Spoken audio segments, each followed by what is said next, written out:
Beri nama pedang ini Naga Puspa. Selamatkan dia. Jangan sampai jatuh ke tangan pendekar berwatak jahat.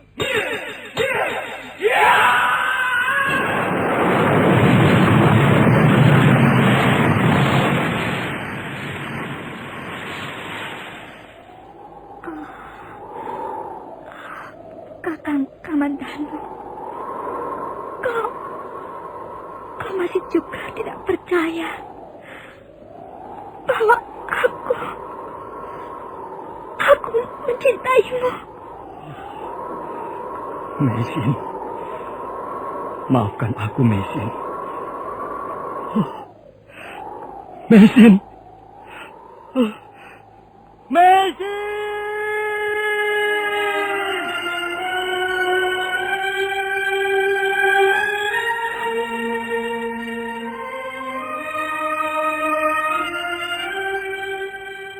Tutur Tinula.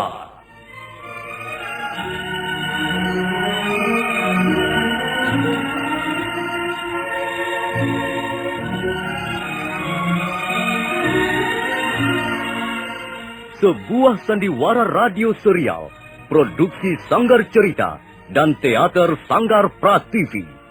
Sebuah kisah dengan latar belakang sejarah runtuhnya Singasari dan berdirinya Kerajaan Majapahit.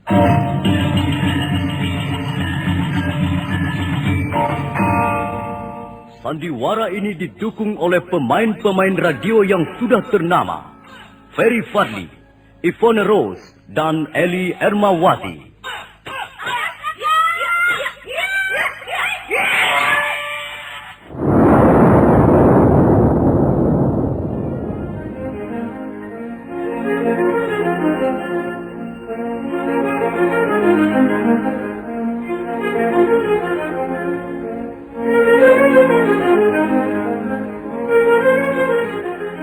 Cerita ini ditulis dan disusun oleh S. Tijab.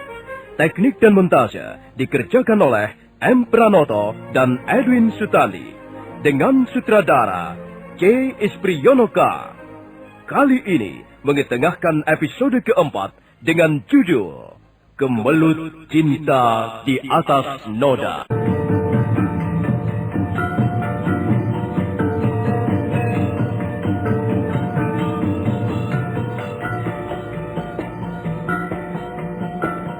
Dalam seri ke-95 ini didukung oleh para pemain M. Abud sebagai Arya Dwi Pangga, Eli Ermawati sebagai Mesin, Iwanda Arta sebagai Pamungsu, Neni Haryoko sebagai Nyi Pamungsu, dan Asdi Suhastra pembawa cerita.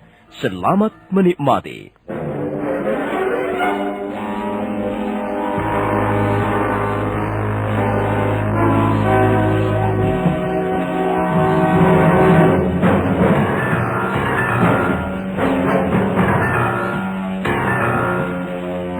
Nyi Pamungsu mengikuti mereka dari jarak yang cukup jauh, hingga tidak menimbulkan kecurigaan.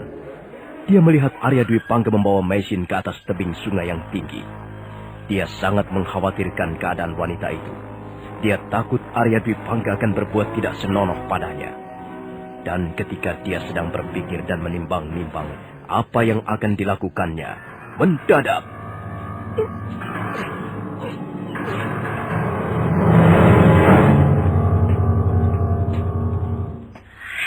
kurang ajar. Mengapa kau mengikuti aku, Kakak? Ya, aku yang harus bertanya, mengapa kau mengikuti mereka, Nyi? Kau lihat sendiri kan, apa yang dilakukan Gustimu Dwi Pangga itu? Apa yang dilakukan? Apalagi kalau bukan perbuatan yang tidak senonoh. Dia telah pergi membawa Nona Mesin ke atas tebing sungai itu, Kakak. Tempat itu sepi, jauh dari mana-mana. Tuh, biarkan saja mereka. Nona Mesin merasa bosan tinggal dalam ruangan tidurnya. Karena itu, Gusti Dwi Pangga mengajaknya berjalan-jalan. Kakang, apa kau tidak kasihan kalau sampai Nona cantik yang malang itu nasibnya bertambah buruk? Kau kan tahu bahwa Gustimu Dwi Pangga itu doyan bermain perempuan? Kau sendiri sering menceritakan bahwa dia senang bermain asmara dengan wanita cantik yang bukan istrinya. Nah, mengapa kau masih juga membelanya, Kakang? Dan bahkan kulihat sepertinya kau memberikan kesempatan padanya. Kesempatan apa, Nyi? Kesempatan apa? Tentu saja kesempatan agar si kucing segera bisa menubruk dendeng manis yang disimpan dalam lemari makan. Sudahlah, Nyi. Itu urusan mereka, bukan urusan kita. Ayolah kita pulang. Nanti kalau Gusti Dwi Pangga tahu kita di sini, wah. Kakang, kau ini kok takut sekali sama Gusti Dwi Pangga? Aduh, kau jangan bodoh, Nyi. Selama ini kita mendapat uang banyak dari Gusti Dwi Pangga. Kita banyak mendapat keuntungan dagang dan bisa membeli segala macam juga karena Gusti Dwi Pangga. Lihat, kalung emas 24 karat yang kau kenakan itu dari mana uangnya? Dari Gusti Dwi Pangga. Aku setuju. Aku setuju kau bekerja pada Gusti Dwi Pangga, Kakang Pamungsu. Tapi, apakah dengan begitu lalu kita menutup mata dan telinga? Justru kita harus menyelamatkan hidup rumah tangga Gusti Dwi Pangga. Dia kan sudah punya istri dan anak, Kakang. Kalau kau tutup mulut dan pura-pura tidak tahu apa yang dilakukan oleh Gustimu, apa itu bukan menjerumuskan namanya? Lalu kau mau berbuat apa, Nyi? Melarangnya mendekati wanita itu? Ya begitu, kalau kau ingin membalas jasanya. Jangan malah mengajarinya berbuat yang kurang susila, Kakang. Coba, kalau sampai istrinya, Nini Ratih tahu bahwa suaminya menyimpan wanita lain di rumah kita.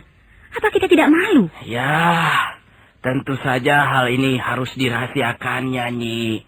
Jangan sampai bocor ke telinga istrinya. Dengan kata lain, kau ingin menutup belang seekor macan buas dengan mengorbankan 2 orang wanita sekaligus, Nona Mesin dan Nini Ratih. Dan hal itu kau lakukan hanya demi memperoleh imbalan uang, Kakang. Apa kau ingin menjadi orang kaya, tapi tak punya hati, tak punya perasaan? Aduh, sudah.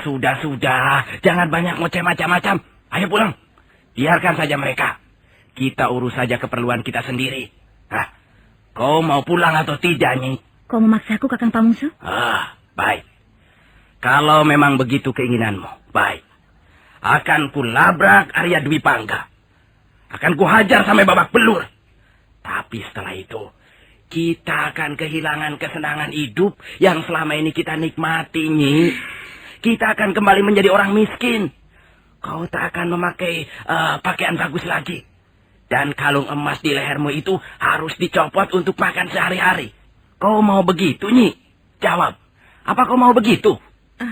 Apa harus begitu akibat yang kita hadapi, Kakak? Jelas begitu.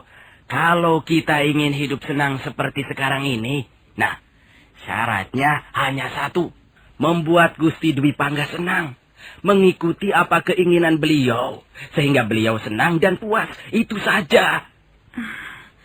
Kalau begitu, ya terpaksa.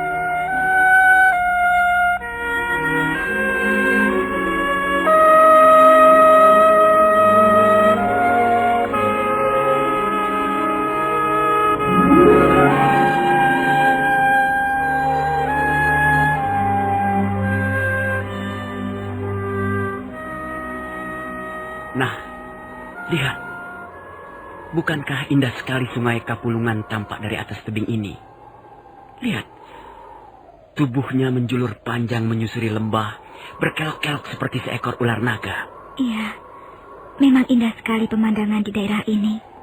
Kau lihat gunung yang menjulang tinggi itu. Namanya Gunung Welirang.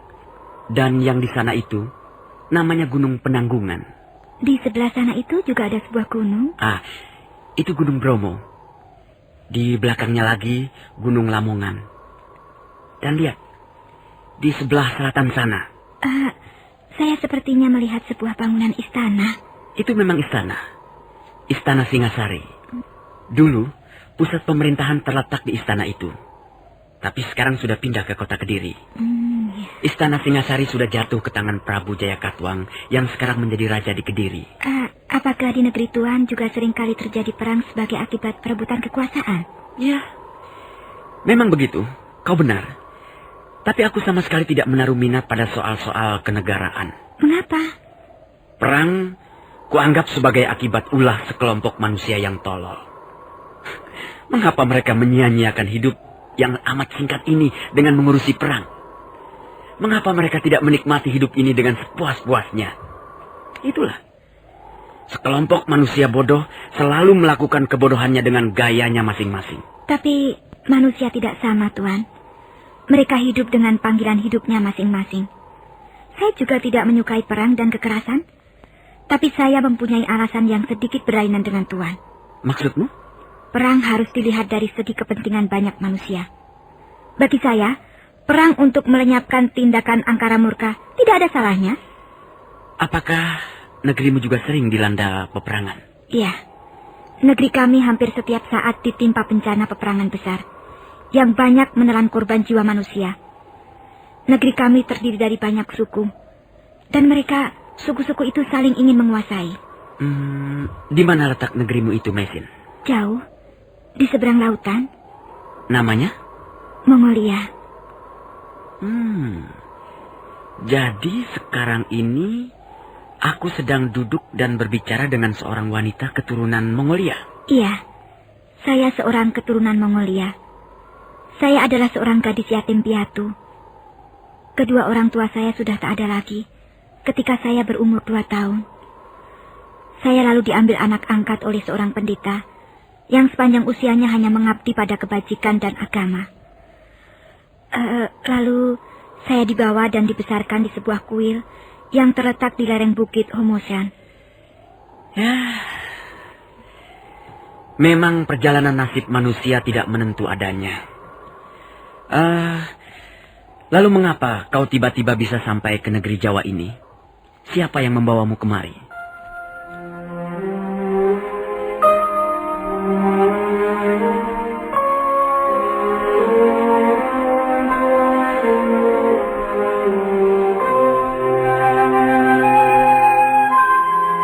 Semula Mesin nampak ragu. Dia termangu dan matanya menatap ke depan, ke arah sungai Kapulungan yang berkelok-kelok. Tapi kemudian dia menceritakan semuanya. Tentang suaminya almarhum, tentang negerinya, tentang Empu Ranubaya, tentang pedang naga puspa, tentang perahu tongkangnya yang diserang badai ganas, dan tentang orang-orang yang memburunya, sehingga suaminya terbunuh di tengah perjalanan. Demikianlah, Tuan. Akhirnya saya hidup terlunta-lunta di negeri Tuan. Negeri yang masih asing bagi saya. Seringkali saya merasa sedih. Dan tidak tahu apa yang harus saya lakukan. Apa yang bisa saya lakukan di tempat yang serba asing begini. Ya, sungguh suatu pengalaman hidup yang hebat sekali. Hebat, namun pedih untuk dirasakan, Tuan. Ya, itu tidak bisa disangka. Aku kagum padamu. Aku kagum pada ketabahan hatimu, Mesin. Dan untuk menyatakan rasa kagumku, aku akan memberimu hadiah. Tidak usah, Tuan. Terima kasih. Sebenarnya, saya ini wanita biasa saja. Hanya pengalaman pahit yang sering menimpa diri saya yang membuat saya menjadi berbeda dengan wanita lainnya. Tapi, apakah artinya sebuah pengalaman pahit? Kau mau atau tidak, aku tetap akan memberimu hadiah. Dengar, aku akan membacakan sebuah syair untukmu. Sebatang pohon jati menjulang tinggi, daun dan rantingnya mencakar angkasa biru. Hutan yang manja tidur di bawahnya. Mungkin sudah 100 tahun umurnya, atau 200 tahun, atau selaksa. Dia berperang melawan angin. Dia bertempur melawan badai. Entah berapa zaman telah disaksikannya. Berapa musim telah dihitung dengan jari-jarinya. Sebatang pohon jati menjulang tinggi, tak tergoyahkan. Seolah dia berkata kepada dunia di bawahnya, "Aku kan tegak berdiri di sini dengan tegar dan percaya diri." Nah, bagaimana pendapatmu dengan syairku ini tadi? Kau setuju isinya? Tentu saya sangat setuju, Tuan. Isinya sangat bagus. Tapi, apakah masih ada sebatang pohon yang tegak perkasa seperti itu? Ada, Mesin. Kaulah pohon yang kumaksudkan. Kaulah pohon jati yang berdiri dengan tegar, perkasa, dan mampu mengalahkan guncangan-guncangan kehidupan. Terima kasih Tuan Tripangga. Sair Tuan telah menumbuhkan kembali semangat hidup saya yang hampir padam. Saya memang ingin menjadi pohon seperti itu. Tuan telah menuliskan sesuatu yang amat berharga untuk direnungkan. Saya sangat membutuhkan tulisan-tulisan seperti itu. Saya akan belajar dari tulisan-tulisan seperti itu.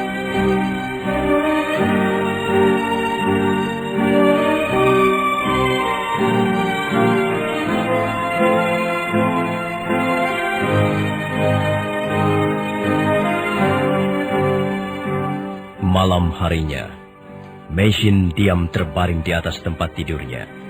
Tapi matanya tidak mau terpejam.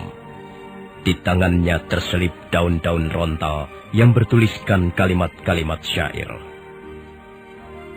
Sekalipun langit terbelah dan hujan menenggelamkan bumi, kulihat kau tetap tegak berdiri di atas puncak kesetiaanmu pada Sang Pemberi. Indah sekali bunyi syair ini. Indah dan mengandung tenaga hidup yang luar biasa dahsyatnya. Kadangkala dunia ini tidak ramah pada kita. Angin tidak lagi bertiup sejuk. Apa yang kita cintai pergi menjauh. Anak-anak tak ada yang tertawa. Matahari menyinarkan kedengkian. Dan bulan memancarkan cahaya keangkuhan. Bentangan langit tak lagi berwarna biru. Mega-mega merangkak sedih di bawah dinding batu.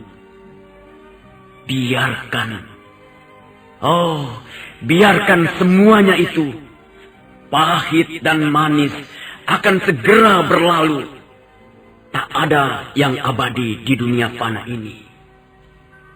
Mengapa harus membuang air mata percuma?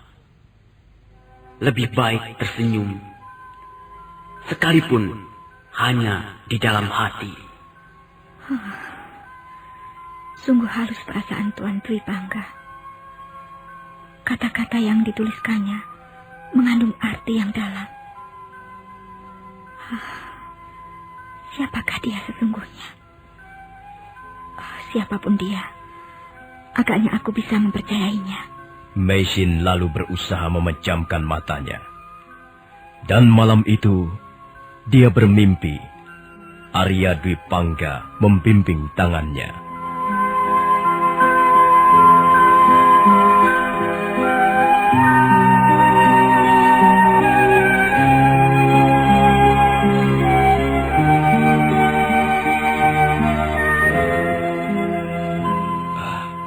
Gusti memanggil saya? Iya, Pak Mungsu. Aku ingin bicara denganmu. Aku ingin minta pendapatmu tentang wanita itu. Saya perhatikan Tuan Dwi Pangga sudah semakin akrab dengannya. Apa ada kesulitan baru? Ada Pak Mungsu. Ada kesulitan yang perlu pemikiran panjang. Kesulitan apa, Gusti? Dia sudah mulai terbuka padaku. Nah, itu suatu gejala yang baik. Gusti tinggal menunggu kesempatan untuk masuk lebih dalam lagi. Dia sudah banyak bercerita mengenai dirinya. Tapi ada satu bagian dari ceritanya yang menjadikan ganjalan di hatiku, Pak Mungsu. Setelah suaminya meninggal dalam perjalanan, rupanya dia pernah mendapat pertolongan dari seseorang. Saya kira itu hal yang biasa, Gusti. Apalagi wanita cantik seperti Nona Meisin. Siapa yang tidak ingin menolongnya? Gusti tidak usah merisaukan hal itu. Tunggu dulu, Pak Mungsu. Aku belum selesai bercerita. Baik, Gusti. Silakan. Aku juga tidak akan mempersoalkan hal ini kalau aku tidak tahu siapa orang yang telah menolong Meisin. Jadi Gusti mengenal orangnya? Bukan hanya kenal. Dia adalah adikku sendiri, Arya Kamandanu. Oh, jadi Nona Meisin pernah ditolong Gusti Kamandanu? Iya. Agaknya begitu, Pamungsu. Lalu mengapa dia pergi dengan diam-diam dan akhirnya pingsan di tengah jalan? Rupanya, selama ini Meisin tinggal di Kurawan bersama Ayahanda Hanggareksa. Dan rupanya Ayahanda Hanggareksa tidak menyetujui hubungan Kamandanu dengan Meisin. Oh, jadi Gusti Kamandanu mencintai Meisin. Begitu ya, Gusti? Iya, dia mencintainya. Setidak-tidaknya menurut Meisin. Dan agaknya Meisin tidak menyambut hangat uluran cinta Kamandanu. Mungkin itulah sebabnya dia meninggalkan Kurawan. Lalu sekarang persoalannya apa, Gusti? Apakah Kamandanu merupakan hambatan? Begitu? Kau tahu, Pamungsu, hampir seluruh warga desa Kurawan dan Manguntur tahu sejarah perkawinanku dengan Narirati dulu. Ya, katakanlah, aku sudah merebut Narirati dari tangan adikku sendiri, Kamandanu. Iya. Aku telah membuat kecewa hatinya, bahkan aku telah membuat kecewa orang tuaku. Sampai saat ini, hubungan kami menjadi renggang. Ayahku memang bisa menerima kehadiran cucunya, tapi agaknya dia masih menaruh seberkas kebencian padaku. Kalau begitu, sebaiknya dibatalkan saja, Gusti. Dibatalkan bagaimana? Wah, akibatnya bisa berbahaya, Gusti. Pengalaman pahit masa lalu bisa terulang kembali. Maksudmu, aku tidak boleh mendekati Meisin? Iya, begitu. Sebaiknya Gusti Dwi Pangga segera melupakan orang Meisin dan mengantarkannya kembali ke Kurawan. Tapi Pamungsu, aku sudah hampir berhasil mendekatinya. Dia sudah mulai terbuka. Aku yakin, sebentar lagi aku akan bisa menaklukkan hatinya. Tapi akibatnya, Gusti, akibatnya. Aku tidak peduli apa yang akan terjadi. Oh, mengapa Gusti tidak mencari wanita yang lain saja? Masih banyak wanita cantik yang... Tidak, Pamungsu. Kau tidak bisa mengganggu kesenanganku tentang wanita. Bagaimanapun juga, aku harus bisa menaklukkan hatinya. Aku harus mendapatkan cintanya dan kasih sayangnya. Kalau toh hal ini akan membuat Kamandanu kecewa, biar saja. Mungkin itu sudah nasibnya.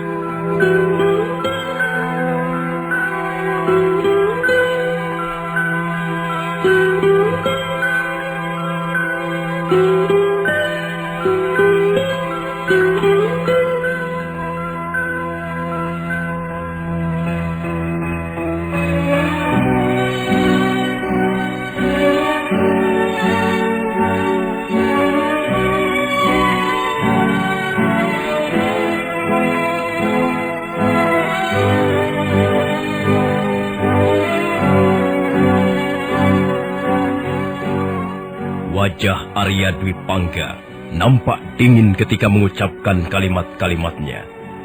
Bibirnya menyungging senyuman yang juga tak kalah dinginnya. Pamungsu tak bisa lagi membujuknya, dan akhirnya terpaksa menuruti saja apa kata majikannya. Nah, saudara pendengar, bagaimanakah kisah selanjutnya? Silakan menunggu seri berikutnya. Sampai jumpa.